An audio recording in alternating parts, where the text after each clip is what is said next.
Well, hey there guys, Tom here. Welcome back to my movie channel and thank you very much for joining me for this, my top 10 favorite movies of 2018. But before we get into today's video, if you have not subscribed to this channel yet, make sure you hit that subscribe button and ring that notifications bell so that you never miss out on my take on all things movies. So this is of course my top 10 favorite or best movies of the year list. Drop a comment down below and let me know what some of your favorite movies this year have been, and let's carry on the discussion in the comment section below. Before we get to my top 10 list, let's get into some honorable mentions. I'm just gonna rattle these off in no particular order. We have Deadpool 2, Aquaman, Christopher Robin, Game Night, Incredibles 2, Solo: A Star Wars Story, and Tag. And with all that out of the way, let's get into my top 10 favorite movies of 2018. At number 10, we have Bumblebee, the best Transformers movie that's ever come out. I've been waiting so long to see a good Transformers movie. I think what makes Bumblebee so great to me is that it isn't just a Transformers movie, it's just a good movie in general. At the heart of it, it really is a story about a girl and her car, who also happens to be a giant robot. But it's a sweet and charming story with so much humor and so much action. The opening scene alone is reason enough for this movie to be on my list. I enjoyed Bumblebee. I had a great time with it. Okay, at number 9, we have John Krasinski's directorial debut in A Quiet Place. This was a movie that I absolutely loved walking out of it, and it's just stuck with me all year.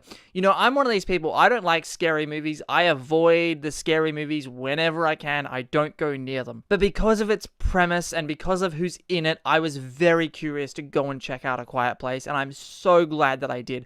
I'm in love with this film. This is a movie that, you know, isn't scary because of the creatures that are in it. This is a movie that is scary because instantly you are so attached to this family in this movie. You're so attached to them. You care so much about them and you're scared for their safety. That's what makes this movie so terrifying.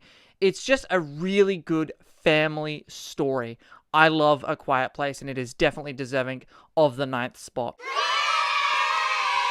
Okay, number 8 is A Star Is Born. This is a film that's getting a lot of buzz. People all over the world are loving this movie. Now, this movie isn't a perfect movie. You know, it is Bradley Cooper's directorial debut, and this movie has a couple of pacing issues, and it has a couple of minor other issues here and there, but I am in love with this film overall. Lady Gaga is someone who, you know, I've always been a fan of Lady Gaga's music, but I wasn't sure she could act, and I'm not really a big fan of this trend that's going on in Hollywood lately of just movies putting in pop stars who have no acting experience into movies for no reason whatsoever. Like, perfect example is Rihanna in Ocean's 8. She had no purpose being in that film. So when they said Lady Gaga was going to be in A Star Is Born, I didn't know Lady Gaga could act, but oh my god, Lady Gaga can act. I think Lady Gaga is deserving of a Best Leading Actress nomination at the Academy Awards. I don't know if she'll win, but I think she definitely deserves the nomination. I love A Star Is Born. It is such a sweet movie, but it's also an emotional roller coaster that really just kicks you in the gut by the end of it. But I absolutely adore A Star Is Born. Okay, at number 7, we have Spider-Man Into the Spider-Verse. I think a lot of you probably expected this movie to show up on my top 10 list, considering the glowing review that I gave it. This is a movie that isn't just a great comic book superhero movie. This movie is just a great movie. From the unique visuals and animation style to the depth of the characters in this film, all-round Spider-Verse hit for me on every single level. It is everything I want in a Spider-Man movie, and I'll go out on a limb and say it is my second favorite Spider-Man movie ever, right behind Spider-Man 2. Okay, at number 6, this one's perfectly balanced as all things should be, and that is Avengers: Infinity War. Oh my god, this movie, with the amount of characters, with the amount of storylines this movie had to bring together and had to service, it's a wonder that this movie turned out as well as it did. Infinity War is just an infinitely rewatchable movie. It's a movie you can put on at any time, any day, any week, and just sit down and have a great time watching and experiencing this film. The Russo brothers stuck the landing, and I'm super excited to see what they can bring with Avengers Endgame. Alright, number 5 is a film that doesn't actually come out in Australia until the 10th of January, but it has come out in the US, and it's a movie that I got to see an advance showing of. I was very lucky to see an advance showing of this film. This movie is Instant Family. Mark Wahlberg, Rose Byrne, Isabella Monet. It is a story about a married couple who are thinking about having kids and end up adopting some children. They get way more than they bargained for with these kids. What a funny, sweet, charming, heartwarming, uplifting film this was. I went in thinking it was going to be a good movie. I just wasn't expecting to come out absolutely just touched by this film. And this is a movie that convinced me. When I was walking out, I was just convinced that if I ever have kids, I'm going to adopt them.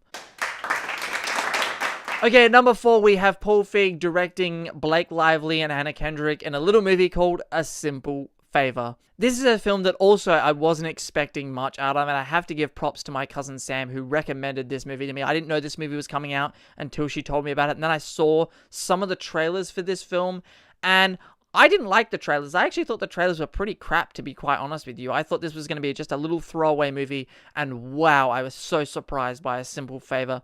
Anna Kendrick makes this movie. This is her movie. She is incredible in this film. Blake Lively gives one hell of a creepy, chilling performance. And A Simple Favor does that thing that not many movies have pulled off well, is that this movie just transcends genres and transcends tone. Like, it shifts from genre to genre throughout the film. Some points in the film, it's a comedy. At other points, it's a drama. At other points, it's a mystery thriller. It's so seamless. You don't even know it's doing it, and it's doing it seamlessly. I love A Simple Favor so much. Okay, number 3, we have Mission Impossible Fallout. This is a film that is, I think, the best Mission Impossible movie that they've ever made, and possibly will ever make. The action, the choreography, the character development in this film. It takes these characters that, you know, otherwise in the other movies could just be a little one-dimensional, and I just added more to them. That bathroom fight in this film is worth the ticket price alone. The bathroom fight is my favorite scene in this entire movie. And Mission Impossible Fallout is just an all-round great movie. The cinematography, the choreography, the stunt work by Tom Cruise and the entire stunt team. Hands down, Mission Impossible Fallout is absolutely deserving to be in the 3rd spot on my list. Okay, at number 2 is a movie that I don't know that a lot of you will have seen, but hopefully you did, because this is a film that I highly recommend. This movie is Robert Redford's final film, or so he says, and that is Old Man and the Gun. Old Man and the Gun is a film that has everything in it that I want in a movie. It has great humor, great story, great characters, some dramatic beats, some action beats. It's a beautifully shot movie. It's a movie that I consider to have perfect pacing. It's an absolute gem of a film. It's one of the biggest surprises to me this year. I am in love with this film. I hope this film is going to get Academy Award nominations. I would nominate it for Best Picture instantly. I love Old Man and the Gun. If you haven't seen Old Man and the Gun, go and check it out. Alright, here we are. We've come down to my number 1 favorite movie of the year. And if you had said to me at the start of the year that a movie like this would be my number 1, I wouldn't have believed you. My number 1 favorite film of 2018 is Searching. You know, found footage movies have often sucked. There are not many of them that are done well. This movie is told completely from the perspective of a laptop screen, and then it moves, you know, some points it's told from the perspective of like FaceTime on a mobile phone or news on the TV. And oh my god, this movie shouldn't work as well as it does. To be able to tell a cohesive story in this medium and in the way that they chose to tell this story, that must have been an incredibly challenging thing to do. And this film just hits to me on every level that this film tries to deliver on. From the mystery, to the dramatic, to the emotional, you know, right away, you're instantly, you know, attached to these characters. John Cho, I feel like, deserves a Best Leading Actor nomination at the Academy Awards this year. I think he was phenomenal in this film. Absolutely incredible. I was invested right from the get-go of this film. My friend who I went to see this movie with was also very invested, to the point where he forgot to eat his ice cream and it melted. That's just how investing Searching is. And if you haven't seen Searching, I highly recommend it. Believe the hype on this film. It is as good as people are saying that it is. Go and see Searching if you haven't already. So guys, that will do it. That is my top 10 favorite movies of 2018. Remember, jump in the comment section below and tell me what some of your favorite movies this year have been. I'd be very interested to carry on that discussion right down there in the comment section below. Remember to subscribe to my channel if you haven't already. Hit that subscribe button and ring that notifications bell so that you never miss out on my take on all things movies. My name is Tom. Thank you very much for watching my channel and my content this year. I will see you guys in 2019. Have a happy Christmas and a happy new year, and I will see you guys next time.